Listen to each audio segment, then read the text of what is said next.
Welcome to This Explainer. Today, we're diving into something we all experience but almost never talk about, especially when it clashes with our daily physical struggles or a deeply held religious beliefs. We're talking about the fascinating science behind our most intimate subconscious dreams and what they actually mean for our waking lives. We're going to unpack exactly what is happening in your mind when you sleep. Here's a quick look at our agenda for today. First, the mystery of intimate dreams. Second, the brain's visual storage bank. Third, processing your waking frustrations. And fourth, faith, dreams, and peace. All right, let's jump right into part one, the mystery of intimate dreams, navigating the subconscious. So why do we dream of physical intimacy? It's a huge, fundamental question. You wake up, your heart is literally racing, and you think, whoa, where did that come from? Does this mean something is wrong with me? Is this something I secretly want, or is it totally violating my values?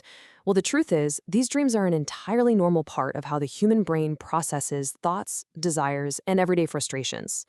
To really get to the bottom of this, let's look at a deeply honest question from our source material. Someone asks, why do I dream touching girls' bums as a disabled person, especially sometimes light or dark skin tone girls' bums as a Christian? This perfectly captures such a real, raw tension. You've got physical disability, strong Christian faith, and these super specific, unfiltered desires all colliding. It's a heavy burden to carry, for sure, but the science behind it, it's incredibly illuminating. Let's move to part two to see how this works, the brain's visual storage bank, the architecture of sleep. Think of your cerebrum as your brain's primary visual storage bank. It works around the clock. It's kind of like a massive camera that just never runs out of film. Whether you're scrolling on your phone, watching TV, or just looking out the window on your commute, your cerebrum is constantly grabbing those visuals and throwing them into a giant filing cabinet. Here's the absolute crucial point about visual memory. Your brain is just hoarding raw visual data.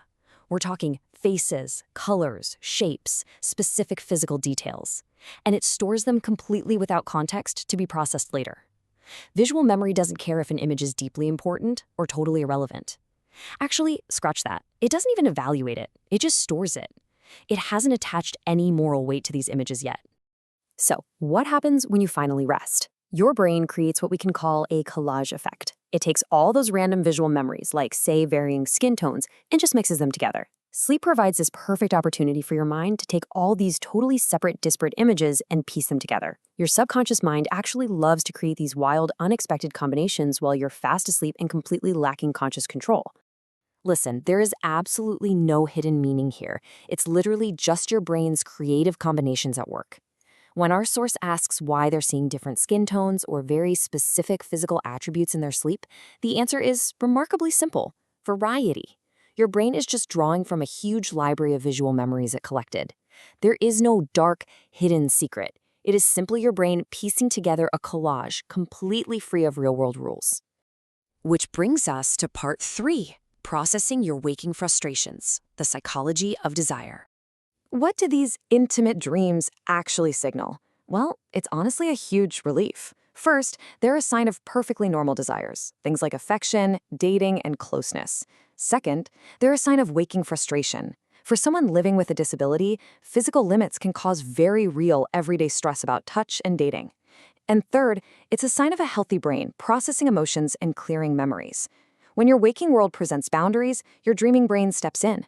It uses that lack of rules we talked about to let you experience scenarios without limits, blowing off all that built-up frustration. Ultimately, the dream reveals a deep, fundamental wish for intimacy, not necessarily a specific physical action. It is so easy to wake up, fixate on the literal action in the dream, like touching, and feel incredibly guilty about it. But the psychology shows us that these dreams are just a manifestation of an entirely normal wish to feel close to other people. Wanting romance and physical contact is a healthy human need, and your brain is just doing its job by exploring those feelings. And that leads us perfectly into part four, faith, dreams, and peace, reconciling the subconscious. Let's look at the actual lifespan of one of these subconscious dreams. Because they are fleeting, unchosen brain processes, they happen involuntarily. Then, step 2, you wake up and the dream lands right in your short-term memory. And step 3, it naturally fades away within minutes. It literally dissolves almost immediately upon waking. It only sticks around if you take active steps to obsess over it and save it in your memory.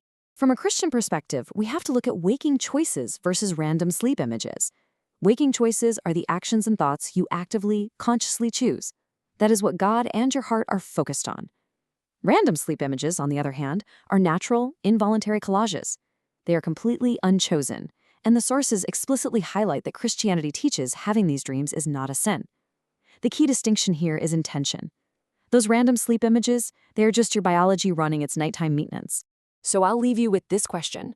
How does knowing your brain is simply building a creative collage change how you view your own rest and desires? I really hope this explainer leaves you with some peace of mind. The next time you wake up from a vivid, complicated dream, just remember, it's only your brain utilizing its visual storage bank, helping you process the totally normal human frustrations of your daily life without crossing any moral boundaries. Thanks for joining me on this explainer, and keep asking those great questions about how we work.